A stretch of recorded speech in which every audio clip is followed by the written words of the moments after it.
Hello मेरे भाई, नमस्कार। कैसे हैं आप सभी? उम्मीद करते हैं आप सभी बेहतरीन होंगे, अपने घर पर बेहतरीन ढंग से रह रहे होंगे।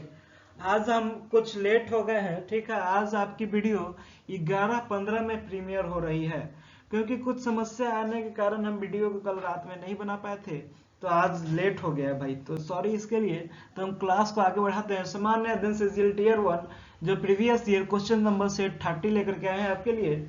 अगर हारने से डर लगता है तो जीतने की इच्छा कभी मत रखना। इस क्वेट्स के साथ हम अपनी क्लास को क्या करेंगे, स्टार्ट करेंगे। तो चलिए अपनी क्लास को आज स्टार्ट करते हैं। आज मात्र 30 मिनट की क्लास होगी आपकी। चलिए, किस भारतीय लेखक ने टू लाइव्स पुस्तक लिखी है? Option 1 Amitabh Ghosh, option 2 Chetan Bhagat, option 3 Vikram Seth, option 4 Amish Tripathi. किस भारतीय लेखक ने टू लाइव्स पुस्तक लिखी है? तो इसका सही उत्तर हो जाएगा विक्रम सेठ। इसका सही उत्तर क्या हो जाएगा मेरे भाई? विक्रम सेठ। आइए हम जानते हैं सभी राइटर और सभी बुक्स के बारे में। अमिताभ घोष के द्वारा द सर्कल ऑफ रीजन लिखा गया। चेतन भगत द्वारा the three mistakes of my life लिखा गया। विक्रम सेठ द्वारा टू लिव्स लाइफ्स लिखा गया, टू लाइव्स। अमिश त्रिपाठी द्वारा इमोर्टल इंडिया लिखा गया है। चलिए क्वेश्चन को आगे बढ़ाते हैं। क्वेश्चन नंबर 2 पे चलते हैं।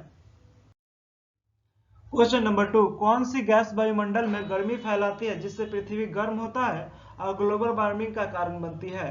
तो मेरे भाई इनमें कौन सा उत्तर सही हो जाएगा? यौगिक, ग्रीन हाउस, नोबेल, मौलिक गैस। तो मेरे भाई इसका सही उत्तर हो जाएगा ग्रीन हाउस गैस। इसका सही उत्तर हो जाएगा क्या? Green house gas. आइए हम जानते हैं इसके बारे में कुछ बातें। कौन सा इसका सही उत्तर हो जाएगा? Green house gas.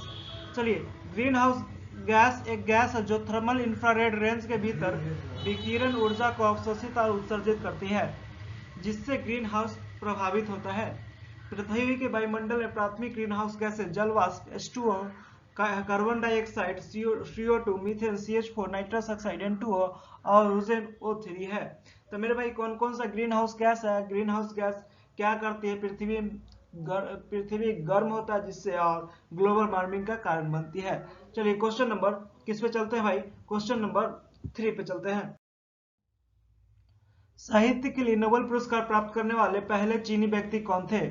Option 1 Liu सीसीन, option 2 गायो सिंगजियान, ऑप्शन 4 लूसान, ऑप्शन 3 लूसान, ऑप्शन 4 मोयान। तो मेरे भाई साहित्य के लिए नोबेल पुरस्कार प्राप्त करने वाले पहले चीनी व्यक्ति कौन थे? तो इसका सही उत्तर हो जाएगा मोयान। इसका सही क्या उत्तर हो जाएगा मेरे भाई? मोयान। आइए हम जानते हैं मोयान के जी के बारे में कुछ बातें। ये जो आपको मैप फोटो दिखाई दे रहा है, किनका है? मोयान का फोटो है। वे एक चीनी उपन्यासकार और लघु कथाकार है। वे क्या है? चीनी उपन्यासकार, एक लघु कथाकार है। इटली में 2005 में इन्हें नैनिनो पुरस्कार जीता। 2005 में इन्होंने क्या जीता? नौ नीनो पुरस्कार जीता। 2012 में मोन को एक लेखक के रूप में उनके काम के लिए साहित्य में नोबेल पुरस्कार से सम्मानित किया गया था, जो मति भ्रम यथार्थवाद के साथ लोक कथा और इतिहास और समकालीन को मिलाते हैं। ठीक है भाई, क्वेश्चन को आगे बढ़ाते हैं। क्वेश्चन नंबर 4 पे चलते हैं। मजा आ रहा है? अगर मजा आ रहा है तो हैंड्सअप करेंगे। मजा आ रहा है तो हैंड्सअप कीजिए जल्दी जल्दी। चलिए क्लास को आगे बढ़ाते हैं। Question number 4, Indian Premier League 2020 किस क्रिकेट टीम ने जीता?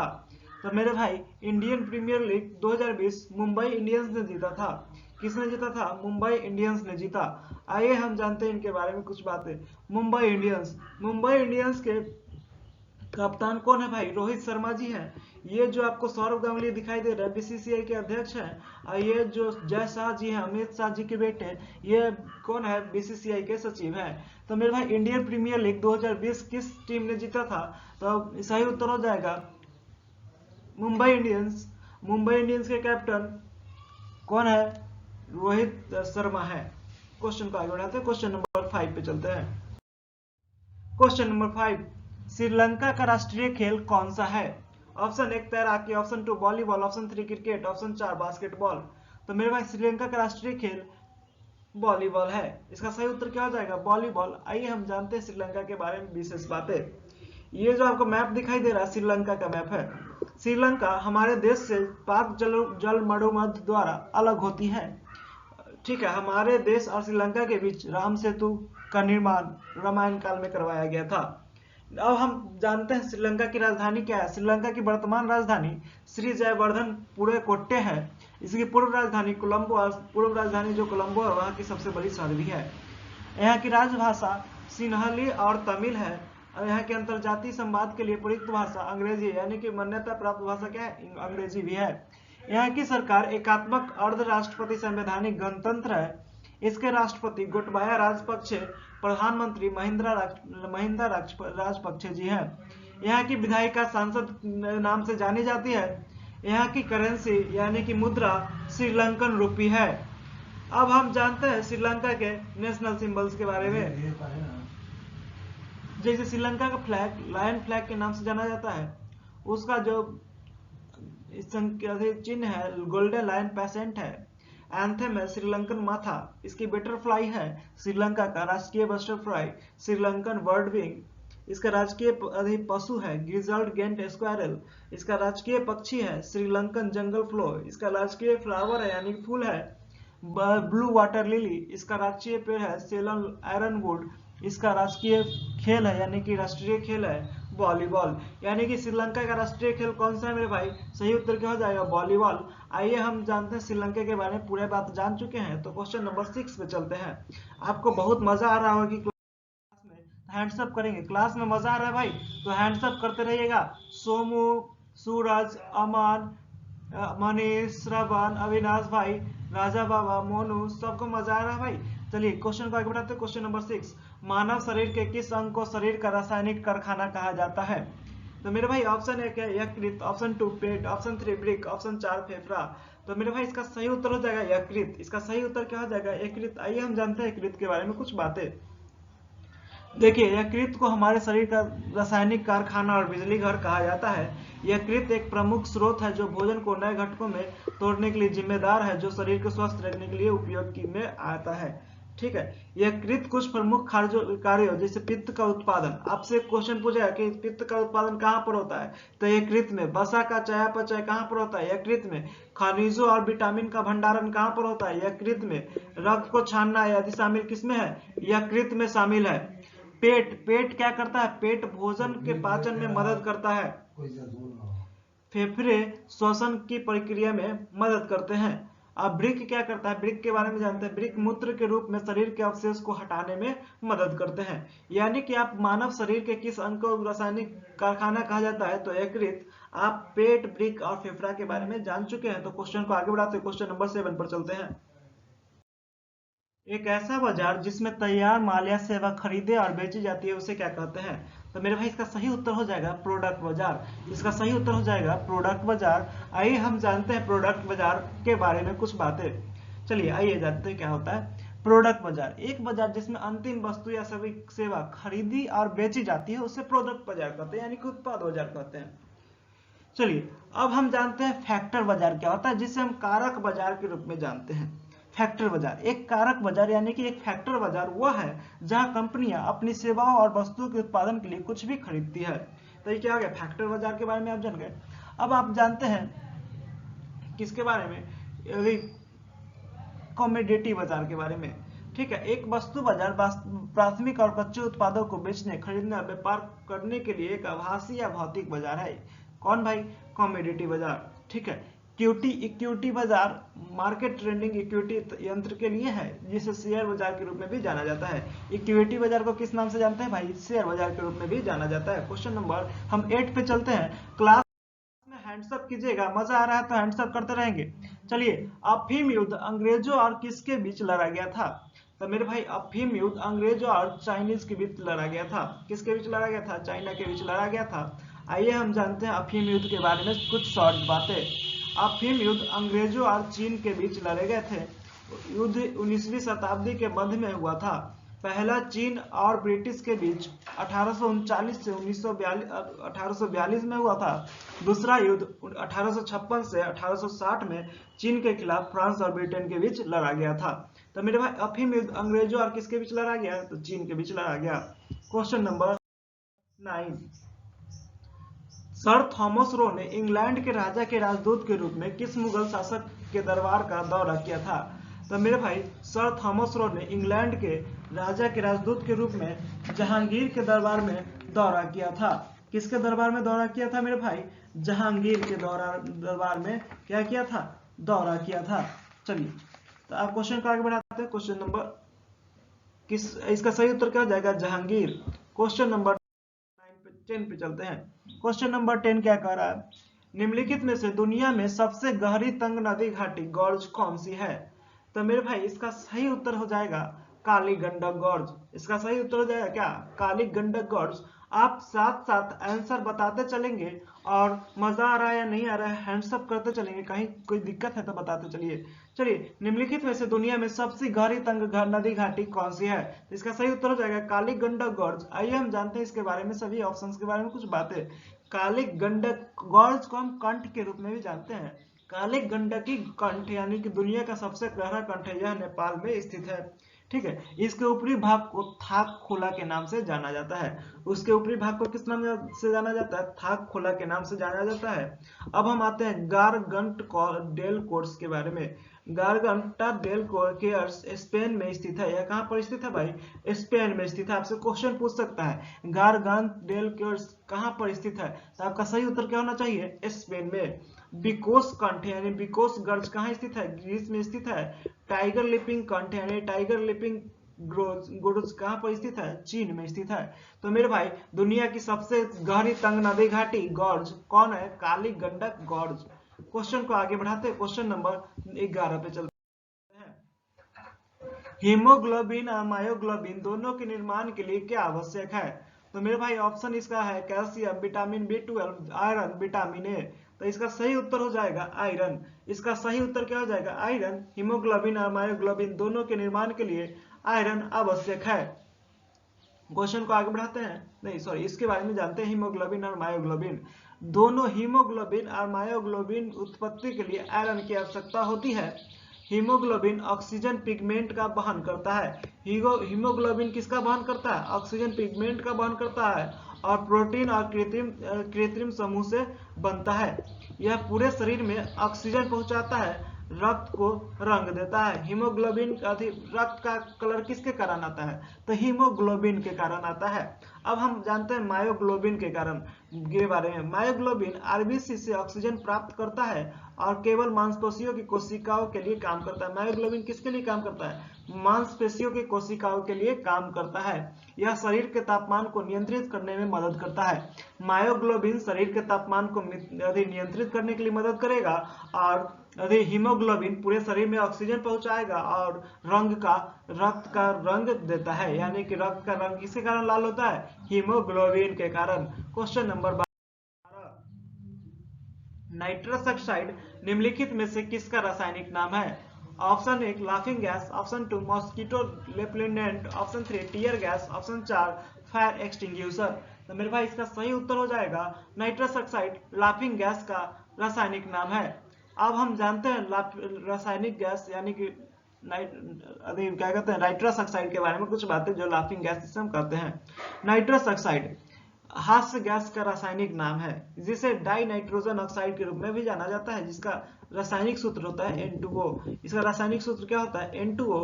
यह सांस लेने के बाद प्राण पोषक प्रभाव देता है। क्या देता है, सांस लेने के बाद प्राण पोषक प्रभाव देता है। यह पीड़ानाशक और चेतना शून्य करने वाली औषधि के प्रभावों के लिए दंत चिकित्सा और शल्य विज्ञान में भी उपयोग किया जाता है। N2O का उपयोग यानी कि नाइट्रस ऑक्साइड का उपयोग कहाँ कहाँ किया जाता है, तो मेरे भाई दंत चिकित्सा और शल्य विज्ञान में भी इसका क्या किया जाता है, उपयोग किया जाता है। क्वेश्चन नंबर 13 पे चलते हैं। क्वेश्चन नंबर 13, निम्नलिखित में से पाकिस्तान की सबसे लंबी नदी कौन सी है जो मानसरोवर झील में स्थित है, सॉरी मानसरोवर झील से निकलती है। तो मेरे भाई निम्नलिखित में से सबसे लंबी नदी पाकिस्तान की सिंधु नदी है, जो कि मानसरोवर झील से निकलती है और अरब सागर में गिर जाती है। आइए हम जानते हैं सिंधु नदी के बारे में कुछ बातें। सिंधु दक्षिण और पूर्वी एशिया की एक ट्रांस हिमालयी नदी है। इसकी लंबाई 3180 किलोमीटर है। यह नदी पश्चिम तिब्बत से निकलती है यानी मानसरोवर से निकलती है और जम्मू कश्मीर के लद्दाख और गिलगित बल्टिस्तान क्षेत्रों के माध्यम से उत्तर पश्चिम में बहती है। नंगा पर्वत मसीह के बाद बाई ओर तेजी से झुकती है और पाकिस्तान के मध्य से दक्षिण पश्चिम में बहती है। यह कराची के बंदरगाह शहर के पास अरब सागर में मिल जाती है। तो मेरे भाई ये आप जो देख रहे हैं ये ब्लू लाइन, ये किस नदी का है, तो ये भाई इंडस नदी, जिसे हम इंग्लिश में क्या कहते हैं, इंडस कहते हैं। ये सिंधु नदी का फोटो है, ठीक है। सिंधु घाटी सभ्यता के किनारे देखिए मोहनजोदड़ो कहाँ पर स्थित है, पाकिस्तान में स्थित है। हड़प्पा कहाँ स्थित है, तो मेरे भाई वो भी क्या है, पाकिस्तान में ही स्थित है। ठीक है, देख रहे हैं भाई क्या है सही बात। चलिए क्वेश्चन का आगे बढ़ाते हैं। क्वेश्चन नंबर 14, चट्टानों का वह वैज्ञानिक अध्ययन जिससे उसके संगठन चट्टानों को वह वैज्ञानिक अध्ययन जिससे उसके संगठन, बनावट और संरचना की उपस्थिति या वितरण और भौतिक की रासायनिक स्थिति संबंधित उनकी उपस्थिति पर विचार किया गया था। सर बड़े भाई यहाँ पर बहुत सारा इस क्वेश्चन में गलती है, तो आप सही सीधे बताइए चट्टानों का वैज्ञानिक अध्ययन किस नाम से जाना जाता है। तो इतना बताइए भाई, चट्टानों का वैज्ञानिक अध्ययन किस नाम से जाना जाता है। तो इसका सही उत्तर हो जाएगा शैल विज्ञान। इसका सही उत्तर क्या हो जाएगा, शैल विज्ञान। क्वेश्चन में बहुत सारी गलती लिखा गई है। ठीक है, इसका सही उत्तर क्या हो जाएगा, शैल विज्ञान। चट्टानों का वैज्ञानिक अध्ययन किस नाम से जाना जाता है, तो शैल विज्ञान के नाम से जाना जाता है। ठीक है, अब हम जानते हैं इसके बारे में कुछ बातें। चट्टानों का एक वैज्ञानिक अध्ययन जो उससे संगठन, बनावट, संरचना से संबंधित है, उनकी उपस्थिति और वितरण और भौतिक रासायनिक स्थितियों के संबंध में उनकी उत्पत्ति को शैल विज्ञान कहा जाता है। तो मेरे भाई क्वेश्चन बिल्कुल सही था, हमने गलती बोल दिया। ठीक है, गलती फ्लो में गलती बोला गया भाई, सॉरी फॉर दिस। भूविज्ञान चट्टानों की सामान्य भौतिक विशेषताओं का यह क्या है, अध्ययन है। भूविज्ञान पृथ्वी का अध्ययन, भूविज्ञान क्या है, पृथ्वी का अध्ययन, इसकी संरचना, सामग्री जिससे वह बना, इससे संबंधित अन्य प्रक्रिया है। भू आकृति विज्ञान पृथ्वी की सतह की भौतिक विशेषताओं और पृथ्वी के भूवैज्ञानिक संरचना से उनके संबंध का अध्ययन है। तो मेरे भाई कभी कभी मिस्टेक से हमसे भी गलती बोला जाता है, उसके लिए सॉरी। चलिए क्वेश्चन नंबर 15 पे चलते हैं। मस्तिष्क में मजा आ रहा होगा भाई, क्लास में मजा आ रहा है, मजा आ रहा है तो हैंड्स अप करेंगे। ब्रिटिश ईस्ट इंडिया कंपनी में ब्रिटिश ईस्ट इंडिया कंपनी ने पुर्तगालियों को किस युद्ध में हराया था। ऑप्शन 1 चमकौर का युद्ध, ऑप्शन 2 सुवाली का युद्ध, ऑप्शन 3 प्लासी का युद्ध, ऑप्शन 4 बक्सर का युद्ध। तो मेरे भाई ब्रिटिश ईस्ट इंडिया कंपनी ने पुर्तगालियों को सुवाली के युद्ध में हराया था। इसका सही उत्तर हो जाएगा सुवाली का युद्ध। इसका सही उत्तर क्या हो जाएगा, सुवाली का युद्ध। आइए हम जानते हैं सभी चारों ऑप्शन के बारे में बहुत सारी बातें, कुछ बातें।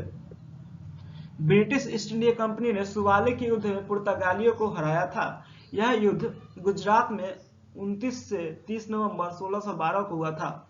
चामकौर का युद्ध 29 या 30 नवंबर, ठीक है।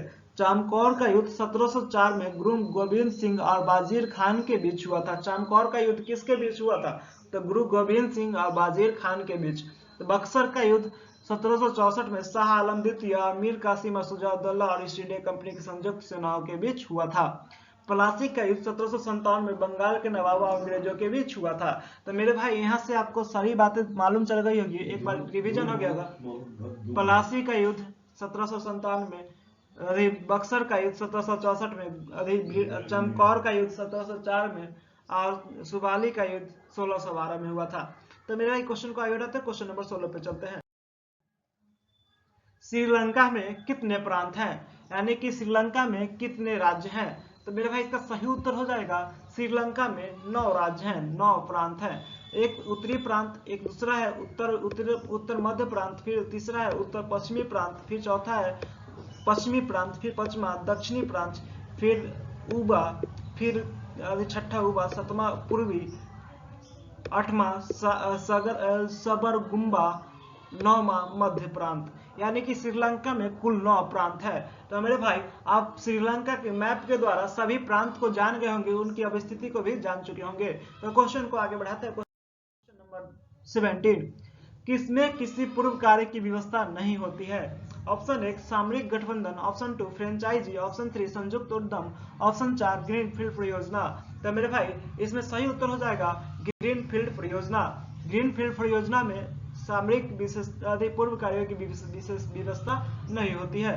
तो इसका सही उत्तर हो जाएगा ग्रीनफील्ड परियोजना। आइए हम टीपू सुल्तान और ब्रिटिश ईस्ट इंडिया कंपनी ने मंगलौर की संधि पर किस वर्ष में हस्ताक्षर किए। तो मेरे भाई इसका सही उत्तर हो जाएगा 1784। इसका सही उत्तर हो जाएगा 1784। आइए हम जानते हैं इसके बारे में कुछ बातें। टीपू सुल्तान और ब्रिटिश ईस्ट इंडिया कंपनी ने 1784 में मंगलौर की संधि पर हस्ताक्षर किए। इसने द्वितीय अंग्ल मैसूर युद्ध का अंत कर दिया। टीपू सुल्तान मैसूर साम्राज्य के शासक थे। द्वितीय एंग्लो मैसूर युद्ध 1780 से 1784 में ब्रिटिश ईस्ट इंडिया कंपनी और मैसूर साम्राज्य के बीच हुआ था। तो मेरे भाई टीपू सुल्तान और ब्रिटिश ईस्ट इंडिया कंपनी ने मैंगलोर की संधि पर किस वर्ष में हस्ताक्षर किए? तो इसका सही उत्तर क्या हो जाएगा? 1784। क्वेश्चन नंबर 19, भारत के संविधान का कौन सा अनुच्छेद भारत में एक नए राज्य के गठन के लिए दिया गया है? तो मेरे भाई इसका सही उत्तर हो जाएगा अनुच्छेद 3। इसका सही उत्तर क्या हो जाएगा? अनुच्छेद 3। भारत के संविधान का कौन सा अनुच्छेद भारत में एक नए राज्य के गठन के लिए दिया गया है? तो इसका सही उत्तर है अनुच्छेद 3। अभी हम चारों अनुच्छेद के बारे में जानते हैं। भारत के संविधान का अनुच्छेद 3 एक राज्य के गठन का प्रावधान करता है। अनुच्छेद 1 कहता है कि भारत राज्यों का एक संघ होगा। अनुच्छेद 9 कहता है भारतीय राष्ट्रीयता कानून से संबंधित है। अनुच्छेद 2 कहता है कि संसद भारत के संघ में नए राज्यों को जोड़ या स्थापित कर सकता है। तो एक नए राज्य के गठन का प्रावधान कौन करता है मेरे भाई? अनुच्छेद 3 करता है। क्वेश्चन नंबर 20, कौन सी पंचवर्षीय योजना 2 बार लागू की गई थी? तो इसका सही उत्तर हो जाएगा मेरे भाई छठी पंचवर्षीय योजना। आइए हम जानते हैं छठी पंचवर्षीय योजना के बारे में कुछ बातें। छठी पंचवर्षीय योजना 1980 से 1985 के बीच हुई योजना थी। इसमें इसका लक्ष्य था, इसका उद्देश्य था आधुनिकीकरण और अर्थव्यवस्था के विस्तार द्वारा गरीबी निवारण और प्रत्यक्ष आक्रमण, गरीबी निवारण पर प्रत्यक्ष आक्रमण, आत्मनिर्भरता और सामाजिक न्याय आदि। यह छठी पंचवर्षीय योजना 2 बार लागू की गई। पहली बार जनता पार्टी की सरकार 1978 से 1983 के लिए, जबकि दूसरी बार 1980 से 1985 के लिए। ठीक है, 1978 से 83 की योजना को अनवरत योजना नाम दिया गया था। अनवरत योजना का श्रेय गुन्नार मिर्डल को जाता है। तो मेरे भाई कौन सी पंचवर्षीय योजना 2 बार लागू की गई थी? तो इसका सही उत्तर हो जाएगा छठी पंचवर्षीय योजना।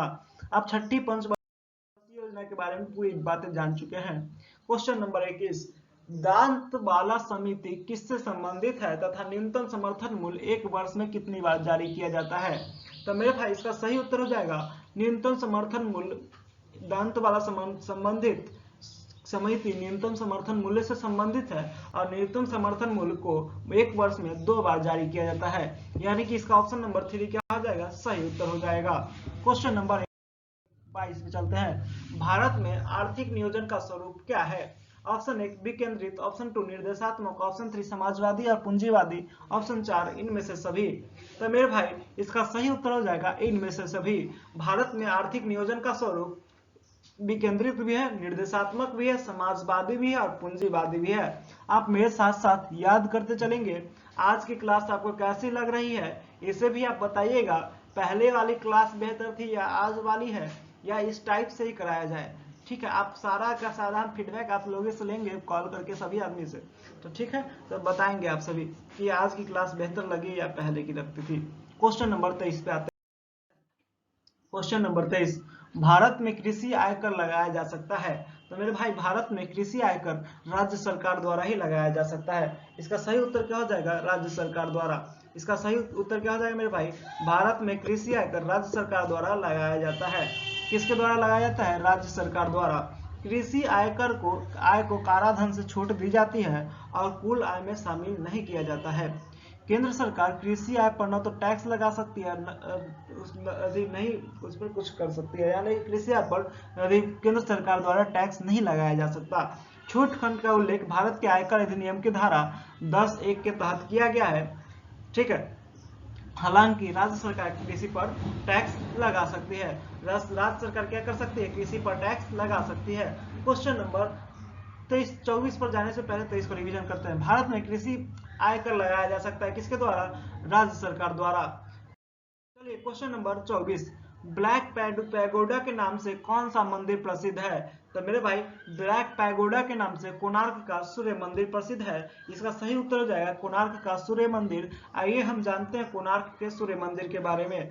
ये देखिए, ये कौन सा मंदिर है? तो मेरे भाई कोणार्क का सूर्य मंदिर है, जो भारत के उड़ीसा के तट पर पुरी से लगभग 35 किलोमीटर दूर उत्तर पूर्व में कोणार्क में एक 13वीं शताब्दी वर्ष 1250 का सूर्य मंदिर है। मंदिर का श्रेय पूर्वी गंगा राजवंश के राजा नरसिंह देव प्रथम को दिया जाता है, जो लगभग 250 ईसा पूर्व के यहाँ के राजा थे। ठीक है, 1676 में 1250 ईस्वी के राजा थे। ठीक है, 1676 में यूरोपीय नाविकों के द्वारा इस मंदिर को ब्लैक पैगोडा कहा जाता था, क्योंकि यह एक महान टियर टावर जैसा दिखता था जो काला दिखाई देता था। इस कोणार्क का सूर्य मंदिर को 1984 में यूनेस्को के विश्व धरोहर स्थल में शामिल किया गया था। ठीक है, क्वेश्चन नंबर 24 से 25 पे चलते हैं। क्वेश्चन नंबर 25, भारत में तट मंदिर कहाँ स्थित है? तो मेरे भाई भारत में तट मंदिर महाबलीपुरम में स्थित है। आइए हम जानते हैं महाबलीपुरम और तट मंदिर के बारे में कुछ बातें। ये जो आपको फोटो दिखाई दे रहा है हमारा क्या है? तट मंदिर का फोटो है। भारत में तट मंदिर महाबलीपुरम में स्थित है। महाबलीपुरम या मल्लालपुरम भारत के तमिलनाडु राज्य के चेंगलपट्टू जिले में स्थित एक शहर है। कहां पर महाबलीपुरम किस राज्य में है मेरे भाई? तो इसका सही उत्तर हो जाएगा भारत के तमिलनाडु राज्य। यह मंदिरों का शहर राज्य के यह महाबलीपुरम को क्या कहा जाता है? मंदिरों का शहर भी कहा जाता है। यह राज्य की राजधानी चेन्नई से 55 किलोमीटर दूर बंगाल की खाड़ी के तटस्थ है, यानी कि यह महाबलीपुरम किस समुद्र के तटस्थ है, यानी कि बंगाल की खाड़ी के। यह प्राचीन शहर अपने भव्य मंदिर स्थापत्य सागर तटों के लिए बहुत प्रसिद्ध है। 7वीं शताब्दी में यह शहर पल्लव राजाओं की राजधानी थी। महाबलीपुरम किस राजाओं की राजधानी थी? तो पल्लव राजाओं की राजधानी थी। द्रविड़ वास्तुकला की दृष्टि से यह शहर अग्रणी स्थान रखता था। यहाँ पत्थरों को काटकर मंदिर बनाया गया। पल्लव वंश का अंतिम शासन क्या थे? अपराजित थे, यानी कि पल्लव वंश का राजधानी कौन था? तो महाबलीपुरम, उसके अंतिम शासक अपराजित। तो मेरे भाई यहाँ से 3 से 4 क्वेश्चन आपको बन गया, यानी कि प्रत्येक क्वेश्चन से 2 से 3 4 क्वेश्चन तो बनते ही हैं। तो आप बिल्कुल भाई सबको ध्यान में पढ़े होंगे अच्छी तरीका से। आज की क्लास कैसी लगी आप बताइएगा, फीडबैक में दीजिएगा, हमको कमेंट कीजिएगा भाई कि कैसा लगा। इस टाइप से ही क्लास कराया जाए या कुछ बदला जाए। तो मेरे भाई आज नमस्कार, मिलेंगे अगले वीडियो में। तब तक हंसते रहिए, मुस्कुराते रहिए, जीवन में जीसा लेते रहिए, खूब हंसिए, खूब आगे बढ़िए और जीवन में जीसा लेते रहिए। एक नारा के साथ हम अपनी क्लास को खत्म करेंगे। भारत माता की जय। जय हिंद। फिर मिलेंगे अगली वीडियो में।